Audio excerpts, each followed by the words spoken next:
ഒരിക്കലൊരു സ്കൂളിൽ sports day നടക്കുകയാണ്. മിടുക്കന്മാരായ പിള്ളേരെല്ലാം 100 മീറ്റർ റേസിൽ പങ്കെടുക്കാനായി സ്റ്റാർട്ടിംഗ് ലൈനിലെത്തി. സ്റ്റാർട്ടിംഗ് ലൈനിലേക്ക് എത്തിയ കുട്ടികളിൽ ടീച്ചറുടെ ശ്രദ്ധ പതിഞ്ഞത് സ്റ്റാർട്ടിംഗ് ലൈനിൽ നിന്നുകൊണ്ട് പ്രാർത്ഥിക്കുന്ന ആ മിടുക്കനായ ചെറുപ്പക്കാരനിലേക്ക് തന്നെയാണ്. മത്സരം തുടങ്ങി. എല്ലാവരും ഏറ്റവും നന്നായി മത്സരത്തിൽ പങ്കെടുത്തു. പക്ഷേ അവന് വിജയിക്കാൻ കഴിഞ്ഞില്ല. നിരാശനായി നിന്ന അവൻ്റെ അടുക്കലേക്ക് ടീച്ചർ വന്ന് ചോദിച്ചു, മോൻ എന്താണ് മത്സരത്തിന് മുൻപ് പ്രാർത്ഥിച്ചത്? നിഷ്കളങ്കനായി അവൻ ഇങ്ങനെ മറുപടി പറഞ്ഞു, ടീച്ചറെ, മത്സരത്തിൽ തോൽക്കുവാണെങ്കിൽ കരയാതിരിക്കാൻ വേണ്ടിയാണ് പ്രാർത്ഥിച്ചത്.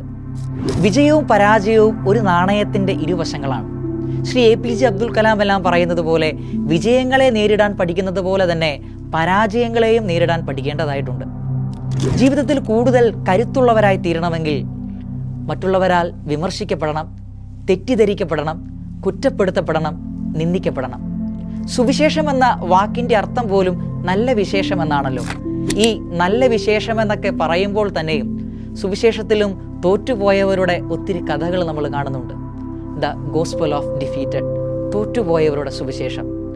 സക്കേവൂസും ധൂർത്തപുത്രനും പത്രോസും നല്ല കള്ളനുമെല്ലാം ഈ തോറ്റുപോയവരുടെ സുവിശേഷത്തെ വരച്ചു കാണിക്കുന്നവരാണ്.